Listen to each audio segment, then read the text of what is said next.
እኔ እውነቱ ስነግርሽ ኤርሚ አብርሽ አንቺን የሚያፈቅርሽ አይመስለኝም። የመሬ ነው። እኔ አሁን እንዲከፋሽና እንድታዝኝ ምናምን አይደለም። ጋይስ ትላንትና እነ ቡዜ አብርሽን ወደ ሕክምና ተቋም እንወስዳለን ማለታቸውን ተከትሎ ሩታና ኤፊ በጠዋት አብርሃምን ይዘው እንደተሰወሩ ሰምቻለሁ። ማለት ነው ያው የሚጠበቅ ነገር ነው በነገራችን ላይ ማለት ነው። ከዚህ የተሻለ ምን አይነት አጋጣሚ ፈልጋችሁ ነበረ እናንተ? ራሱ ወደ ቤት ሂድና በጠዋት አብርሃም እኮ በራሱ ቁጥጥር ውስጥ ያለ ሰው አይደለም። እናንተ ያላችሁትን ነገር ሄዶ ለነሩታ ሊነግር የማይችልበት ምንም አይነት ሪዝን የለውም ሲጀምር በመጀመሪያ ደረጃ ማለት ነው። ያ ራሱ ባይሆን ቪዲዮን አይተው ይሄንን ልጅ በቀላሉ እንትን ማለት ይችሉ ነበር። እና እንዴት ነው እያሰባችሁ ያላችሁት? የምርም የልጁ ጤንነት የሚያስጨንቃችሁ ነገር ከሆነ ይህንን ጉዳይ ለመፍታት ከማንም በተሻለ ለዚህ ነገር መፍትሄ ይሆናሉ ብዬ የማስባቸው እንደኔ ጋሽዬ ናቸው። በጣም ጊዜ እየሰጣችሁ ነው። በጣም ደግሞ ነገሮችን ቀለል አድርጋችሁ ነው እየተመለከታችሁ ያላችሁት ማለት ነው። እኔ እያልኳችሁ ነው ይሄ ልጅ በድንገት ወጥቶ ሊጠፋ ይችላል። በድንገት ሰው የሌለበት ቦታ ላይ እንትን ሊል ይችላል።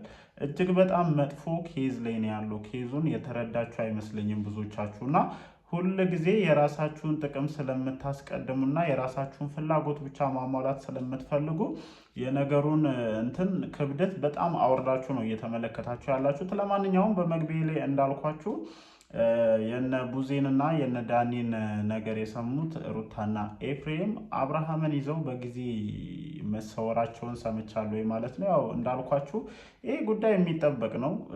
ሩታም ሆኖ ኤፍሬም በቀላሉ እጅ ይሰጣሉ ብዬ አላስብም። በቃ እስካሁን ድረስ በጣም በሚገመት አይነት መንገድ ነበረ እነ ሩታ ብዙ ነገሮችን ሲያደርጉ የነበሩት። ይሄኛው ግን ጭራሽ የማይገመት ሆኗል። ምክንያቱም የሰውን ትኩረት ራሱ ለመስረቅ እየሄዱበት ያለው ርቀት፣ ሀብሉ ሲባል ሀብሉ ላይ ምንም አይነት ነገር የለውም፣ ሰዓቱ ሲባል ሰዓቱ ላይ ምንም አይነት ነገር የለውም። በቃ ትኩረትን ለመቀነስ እና የሆነ ነገሮች ሰው አንድ ነገር ላይ ብቻ ፖይንት አድርጎ እንዳይከታተላቸው መረጃዎችን የሚያጠፉበት መንገድ እጅግ በጣም እየተለየ ነው እና እኔ ይሄ ሀሳብ የሩታና የኤፍሬም ብቻ አይመስለኝም። በባለፈው እንዳልኳችሁ ከዚህ ነገር ጀርባ ራሱን የቻለ ሰው እንዳለ ይሰማኛል ማለት ነው። ከዛ ውጪ በመግቢያ ላይ ያሳያችሁ ቪዲዮ እንደሚላችሁ ከሆነ እንደሚነግራችሁ ከሆነ አቤል ለሄርሜላ ግልጹን ነግሯታል። አብርሃም እንደማይወዳትና ግንኙነቱን ስለጀመረና አሁን ላይ ማቆም ስለከበደው ከእሷ ጋር እንደሆነ ነግሮታል። ይህንን ወሬ ከሰማሁኝ በኋላ ደግሞ ይባስ አብርሃምን እንድጠረጥረው ነው እያደረገኝ ያለው። ምክንያቱም ምን ማለት ነው አቤልን ልኮ አብርሃም አይወድሽም ብሎ በዚህ ሰዓት ማስወራት ማለት ነው። ስለዚህ ሁላችንም እየጠረጠርነው ያለው ነገር እውነት ሳይሆን አይቀርም። አብርሃም ሆን ብሎ ወደ ሩታ ለመመለስ ሲል እንደዚህ አይነት አደገኛ ጨዋታ ወይም አደገኛ የሆነ ድራማን እየሰራ እንደሆነ ነው እንደኔ የማስበውና ቀላል ይሆናል ብዬ አላስብም። ለዚህ ነገር ደግሞ ኤፍሬምም ሆነ ለአብርሃም ቅርበት ያላቸው ሰዎች እየተባበሩት ነው ብዬ ነው የማስበው። ለማንኛውም ያው በጊዜ ሂደቶች ነገሮች ይፋ መውጣታቸው አይቀርም። የዛኔ ሁሉንም ነገር የምንመለከት ይሆናል። ሰላም፣ እንዴት ናችሁ የኔ ተወዳጅ ቤተሰቦች? ደህና ናችሁ ወይ? አለን፣ እግዚአብሔር የተመሰገነ ይሁን። ዛሬም እንግዲህ በሰማናቸው አንዳንድ ጉዳዮች ላይ እንደተለመደው ሀሳባችንን ልንሰጥ ተመልሰን መተናል ማለት ነው። ትናንትና በተለቀቀው ቪዲዮ ላይ ሁላችንም እንደተመለከት ነው ቡዜና ዳኒ አብርሃምን ወደ ሆስፒታል ወይም ወደ ሕክምና ተቋም ለመውሰድ ቀጠሮ መያዛቸውን ሰምቻለሁ ማለት ነው። ያው ሳይካትሪስት ነው በባለፈውን ቡዝዬ ስትል ነበር እና ጊዜ ይፈልጋል። በነገራችን ላይ ቀላል አይደለም። ቢያንስ አንድ ወርም ሊፈጅ ይችላል፣ ከዛም በላይ ብዙ ጊዜያቶችንም ሊፈጅ ይችላል እና ለዛ ነገር ምን ያክል ሬዲ ናችሁ የሚለው ነገር በጣም ወሳኝ መሆን አለበት። ከዛ ውጭ ደግሞ አብርሃምን ወደ ቤት ልካችሁት ተመልሰህ ሌሊት ውጣና ምናምን እንሄዳለን፣ ይሄ ቀላል አይደለም እና ሩታ እኔ እንዴት እድሉን ሰጥተዋችሁ ራሱ ልታገኙት እንደቻላችሁት አላቅም እንጂ በቀላሉ ይሄንን ነገር እንትን ይሏቸዋል ብዬ አላስብም። ለዛም ነው ዛሬ በጠዋት እናንተን ቀድሟችሁ አብርሃምን ይዘው የተሰወሩት ማለት ነው። ጭራሽ እነሱ ከሀገር የመውጣት ፕሮሰሶችን ሁሉ እያደረጉ ነው። ደግሞ ለሩታ ከዚህ የተሻለ ቢግ የሆነ ቻንስ ይኖራል ብዬ እንደኔ አላስብም። በቃ አብርሃም ሁሉንም ነገር እሺ ብሎ ተቀብሎ እያደረገ ያለበት ሰዓት ስለሆነ ከዚህ የተሻለ ሰዓት ይኖራል ብዬ አላስብም። አብርሃምን ከሀገር ይዞ ለመውጣት እና ከዚህ ሁሉ እንትን ነገር ለማድረግ እኔ ሀሳቤን ብትጠይቁኝ ቢሳካላት ደስ ይለኛል። ሩታ ይዛው ብትወጣ ደስ ይለኛል። በቃ መታከምም ካለበት መተትም ከሆነ ከሀገር ከወጣ በኋላ እንዲለቀው ማድረግ ይቻላል።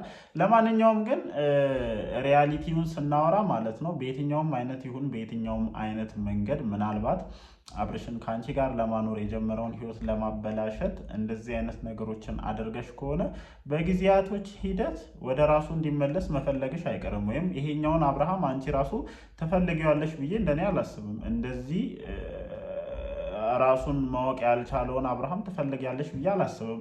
ነገሮች ሲረጋጉልሽ ወደ ነበረበት እንዲመለስ እንደምትፈልጊ አውቃለሁኝ እና የዛ ጊዜ እመኚኝ አብርሃም አንቺን እንደ ሩታ ሊያይሽ ይችላል። የምሬን ነው የምልሽ። ከአንቺ ስለተለያየ ወደ ሄርሜላ ስለሄደ አንቺን አይወድሽም ወይም የልጁን እናት አይወድም ብዬ እንደኔ አላስብም። አንቺ የመጀመሪያው ነሽ። ለአንቺ ልዩ የሆነ ቦታ ይኖረዋል። የልጅነት ሚስቱ ነሽ። ያው የመጀመሪያው ስል አብርሃም ብዙ የመጀመሪያዎች ስላሉት የመጀመሪያ ሚስቱ ማለት ነው። ያው በሚስት ደረጃ የመጀመሪያ ሚስቱ አንቺ ነሽ። ሁለተኛዋ ሄርሜላ ናት።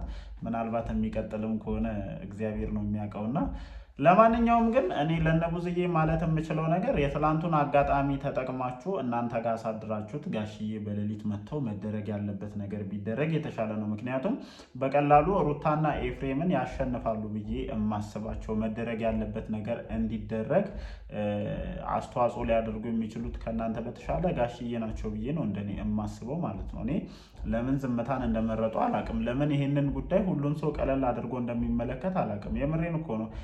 እኛ የማናውቀው ነገር አለ ከዚህ ነገር ጀርባ።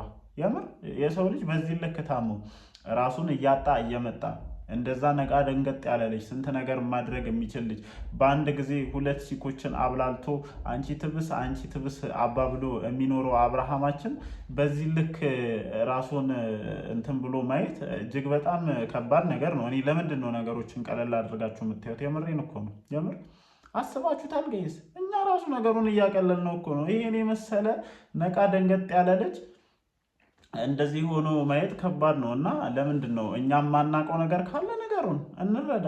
የምሬን ነው። እኔ አሁን እንደውም ብዙ ነገሮች እያጠራጠሩኝ እየመጡ ነው ያሉት።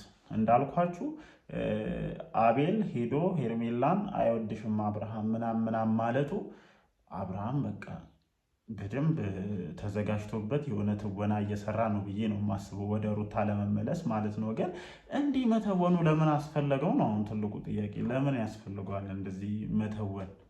በቃ ወደ ሩታ መመለስ ከፈለግ ራስህን ሆነ ማለት ነው።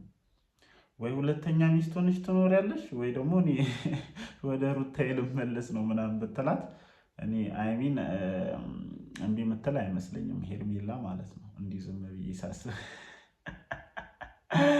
ለማንኛውም ብዙ አለን አይደለ? እንዳልኳቸው እንግዲህ አብርሃምን ነገሩን ከሰሙ በኋላ በሌሊት ይዘውት ተሰውረዋል ማለት ነው። ሜቢ አላቅም፣ ከሀገር ይወጣሉ ብዬ አላስብም። ግን ከሀገር ለመውጣት ፕሮሰሶችን እያመቻቹ እንደሆነና አንዳንድ ነገሮችን እየጨረሱ እንደሆነ ሰምቻለሁ። ግን ያው በዚህ ፍጥነት አልቆላቸው አብርሃምን ይዘው ይጠፋሉ ብዬ አላስብም። ግን ያው ጊዜ ለመግዛት ያክል ሆን ብለው የሆነ ቦታ ወስደውት እንደደበቁት ሰምቻለሁኝ። እነ ቡዝዬም እየተንጨረጨሩ ነው። እኔ ቡዜን አንድ ማለት የምፈልገው ነገር በመንጨርጨር የሚመጣ ነገር የለም፣ በመቆጣት የሚመጣ ነገር የለም። ነገሮችን መስመር ማሳዝ የሚቻለው ራሱን የቻለ መንገድ አለና በዛ መንገድ ብትሄጂ ሞር እንደኔ የተሻለ ነው ብዬ አስባለሁኝ። ጋይስ እናንተስ በዚህ ቪዲዮ ዙሪያ ምን አይነት ሀሳብ አላችሁ? እንደተለመደው ሀሳባችሁን ኮመንት ሴክሽናችን ላይ ማስፈራችሁን አትርሱ። ምሽት ደግሞ ጉዳዩን አስመልክቶ እንግዲህ ቪዲዮ መልቀቃቸው አይቀርም፣ መተን ሀሳባችንን እንሰጣለን። ወዳችኋለሁ። ይመቻችሁ።